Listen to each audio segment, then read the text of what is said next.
Don't be afraid. It's just us, sitting around this fire and telling a few stories. Us friends, old friends, just talking. Nothing can catch you here. Oh no, not through that screen. You're safe, right? You're safe behind that screen. Are you sure? Let me tell you about something that happened to me when I thought I was safe, when I thought I was fine. And we'll see how safe you feel. For not all goblins and ghosties go bump in the night. Sometimes they bump right there in the day. And if you're not safe when the sun is shining, are you ever really safe? I'd like to share another story with you tonight. This one's a little stranger, a little less narrative. But there was this place we used to go, my friends and I.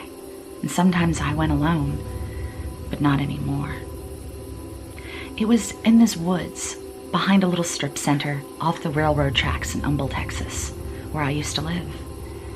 And if you walked down by this gully and crossed over into the trees, you were confronted by such strange sights. There were pits, these vast cement structures that were dug into the ground, that went down into filthy water where things seemed to move. All the woods felt wrong. It just felt evil there. Even the people that weren't normally sensitive to those things could tell something wasn't right. And we would walk through there almost daring each other in the middle of the day to keep going, to keep walking, to ignore those snapping branches and those sounds we heard and keep going to see how far we could go. We found what we called the keep, which was this big cement structure that had fallen down on one side. So it had this broken, shattered piece of concrete. It was vast and big, and we didn't know why it was there or how old it was. We think maybe it had something to do with oil, because Humble used to be an oil town after all. So what could those concrete pits have been but places to put the oil? And what could this structure have been but a piece of equipment, perhaps? Something had happened, that was sure. It was too big to have just fallen like that, and it's not like we were prone to earthquakes there in Texas. There was this one little building. It was very short. The doors were maybe 5 feet tall at best. It had no roof, and it was built out of that gray, crumbling concrete like everything else we saw. And if you walked in there, it was like plunging into ice water. All the light in the world seemed to go out, and it was just dark, so dark, dark inside. I was there one afternoon. It was heading on into summer. It was the weekend. We were all out to just have some fun, scare each other, scare ourselves. So we went to this place. Some kids called it Blue Light, but that was the name of another place, not these trees. I don't think this place really had a name. If you walked deep enough, you could find old stones, like tombstones that the words had been just rubbed off. You could almost see them. Later I heard it was an old slave cemetery, but I don't know. That was probably just a scary story that kids used to tell. We all liked to scare each other so much back then.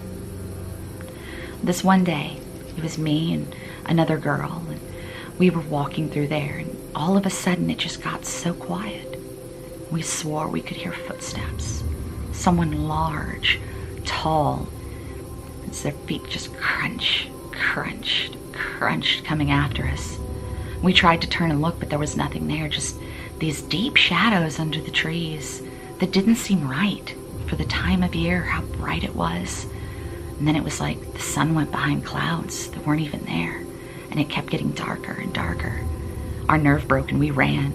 We started running out of there as fast as we could to the train tracks, which after this big deadfall you could get to, but it was so hard. But there was no way we could go back the way we'd come. It was a quarter of a mile or more back to the road. And all the time there was those booted footsteps, and now some kind of strange sobbing and weeping. I didn't know if we were making the noises or if it was something else out there. All I knew was we were so afraid, and we ran as fast as we could. We ended up panting by this trundle bridge, just our chests heaving and our eyes streaming, afraid to look back even now, even when we knew we had broken free and nothing was following us. That was the last time I went into those woods.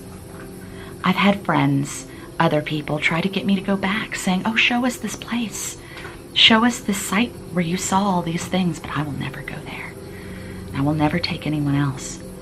For there's something wrong with those woods. I don't know if it's the old stones or if it's in those very crumbling structures. I've heard homeless people stay there sometimes. They stay there for a couple of days and then they move on suddenly. Just suddenly. People may ask, but no one ever sees anybody again. If you spend the night in those trees, you may never come back out. I will remain slightly afraid and haunted every time I drive down that stretch of 1960 and look over. It just seems like there's darkness in those trees, no matter what anyone says. Sometimes, perhaps the dead do walk with us, and their sobs and footsteps can creep up on you unaware. You better hope they don't catch you just like we did. Once again, thank you for joining me by this campfire. Thank you for listening to my story. I hope that you'll stick around. I hope that you'll stay for more. As I go out and collect other scary stories, other tales and folklore, I'll share them with you, just as I've shared these stories of mine. If you have any terrifying tales that you want to share around this campfire, please share them with us. We'd all love to hear them. Sweet dreams, if you can.